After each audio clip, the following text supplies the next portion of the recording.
थारैनो खोब दुखुनांथाव नखरजों लोगोसे ओनसोलनि सुबुंफ्रा गाबै गाबै बिदाय होदों रबिना बर'खौ। रबिना बर'नि अबथिरा जिउ गोमानाया नखरजों लोगोसे ओनसोलाव बयखौबो सानख'हायै गोथौ दुखु मोनहोदों। नंगौ, लाइमोन बैसोआवनो अबथिरा जिउ गोमानाया खोब दुखु गोनां। लाइमोन समावनो गिख्रंथाव बेरामनि खबाव गोग्लैनांना जिउनि खावसे बाहागोखौनो गारना थांनांबाय रबिना बर'आ।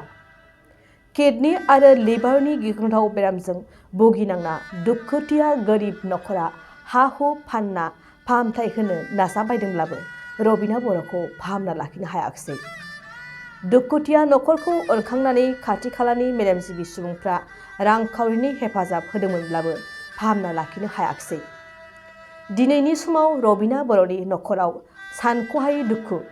मिथिनाय बादिब्ला रबिना बर'आ थांनाय सानखालि फुंबिलिनि 9 रिंगासोआव जोबथा हां बोयो। जाथायखौ लानानै ओनसोलनि सुबुंफोरजों लोगोसे बाक्सा सालबारि फरायसालिमानि फरायसाफोरा गाबै गाबै गोथौ दुखु मोननाय फोरमायदों।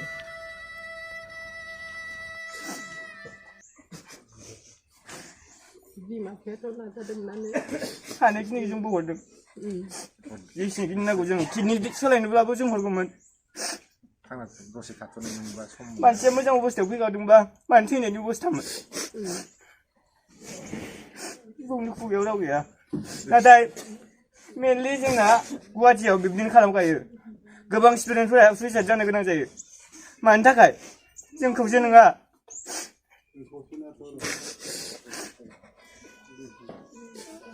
आयंमोन गासिबो मिथिखागौ।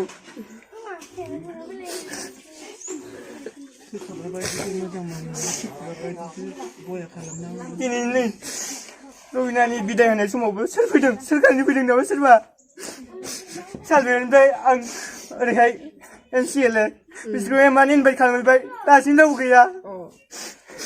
सोरबा सैमा नामा बिसोरनि जोङो?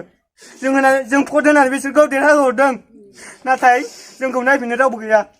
अब्ला जों सोरखौ सापर्ट खालामनो? दिनै दुखुनि सम। आं एमानो इनभाइट खालामहैदों सालबारियाव थांनानै एबसुफोरखौ, नाथाय दासिम सोरबा फैदों? नुदोंना आयंमोन? सोर दङ? आं एमानो नांथाबदों दाख्लैनिफ्रायनो। आंना गाबोन एग्जाम दंबावो। बेखौ आं गारनानै दा बेनि मोजांनि थाखाय आं दासिम दङ। अब्ला मानि थाखाय? जों बर' हिसाबै बर' हारिनि आंनि आंगो थै दं। जों गासिबो खौसे जानांगोन जेखि बिथिङावनो। जों दिनै मानो थैनो गोनां जाखो? रबिनाया एमानो आराम ग्रेजुवेट जाखांबाय। बिनियाथ' फिउचार दंमोन। मोजां अबस्थायाव फैनानै मानो थैनो गोनां जाखो? ट्रिटमेन्टआ फुल जादों आयंनि। ट्रिटमेन्टखौ जों मिथिखागौ। बेयाव मानसि फोथैनो थाखायसो बे GNRC बे हस्पिटाल बेखौ मिथिखागौ जोङो। आगोलनिफ्रायनो बुथारबोगासिनो बर'फोरखौ। गुवाहाटियाव गासिबखौबो बुथारजोबो बर'फोरखौ। जाखिनि नेग्लेक्ट खालामदों बेनि फिथाइखौ जों नागिरगोन, इलिगेल एक्सन लागोन GNRC। जों मिथिगौ जा खामानि मावदों बेनि थाखाय आयंमोना सापर्ट दं। जाखिनि मावदों आयंमोननि मेगनाव दं। आयंआ फोरमायना हो मारै जादोंमोन, माने मोननाय टाइमाव मारै खालामनो ट्रिटमेन्टखौहाय ICU आव सोनायनि सिगां। जों एथासो मानायाव आरो हरनि एथा जोङो दा आरो 12टानिफ्राय जोङो 6टा 7टा लागै जों एसे थादो। ओमफ्राय जेला थायै दसे बार'टानिफ्राय जों 1टानिफ्राय मोनदों।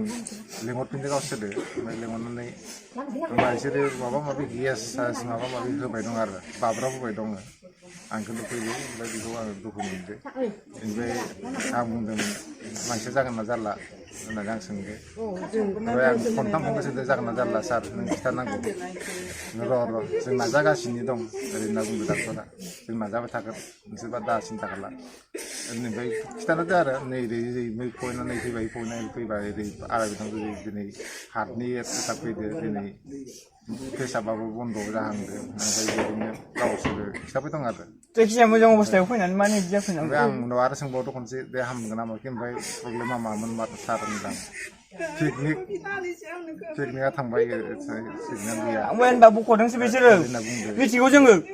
किडनि बख'दों बेनिखौ। पार्टसखौ नायनोबा नायनो हागोन नोंसोरो। ओमफ्राय पिकनिक थांबाय होनदों। ओमफ्य पिकनिक थांनाय लोगो लोगोनो ओमफ्राय बिखायाव दै जादो बै लिभाराव दै जादो ओमफ्राय प्रेसाराबो 100नि बेसेबा गाहायाव फैदो आरो ओमफ्राय बिसोर आरो बुंखादो उनाव हरनि 3थासोआव होननानै आं थांबावबा बिसोरो होनबावबाय मानसिया बेयाव होनबाय मानसिया जानाय नंला नों बया मोननाङा मानसिया जानाय नंला नोंसोरसो थैजोब थादो जिखिनि हायो जों एसे नाजाबावनोसै बिदि होननानै डाक्टरा बुंबावदो ओरैनो ट्रिटमेन्टखौ माबायदि होदों बिजि थुदों गिदिर गिदिर थुबाय थादों आं लांनाङा होननाय मानि बिसोरो मानिया नैयाव बेयाव जाया नालाय थैया गवा नैयाव मोनसे सिरनि मोननै दं बेयाव माने सुफ्रुजोबदो आरो साइड मोननै बेखौ सामफ्रामबो खनथाम अब्ला थैखौनो बहनजोबदों बेनिखौ मा बुंबावनो होनबा थैयानो गैखाया बिनियाव नैसिनि लाद्रा बहननानै ओरै सुग्रा बोनानै ओरै नारना जाफिनो लखब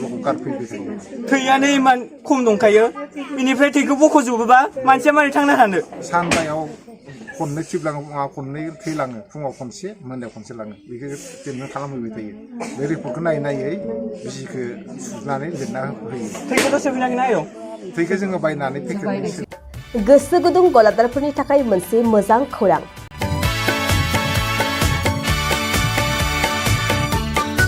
अदालगुरिनि रौता सारियालियाव खुंनो लानाय मिरु एबसुनि 50बाथि बोसोरसालिया जथुमायाव एक्जिबिसननि थाखाय गलादारफोरनिसिम जर'खा फोसावनाय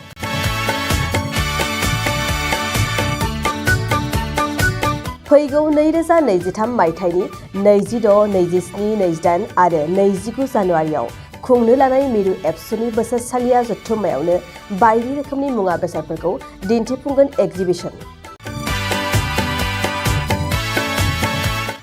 बे एक्जिबिसनावनो आबादारि हेन्डलुम टेक्सटाइल फिचारि आरो हारिमु बायदि बायदि आयदाफोरखौ दिन्थिफुंनो थांखि लादों बानजाय आफादा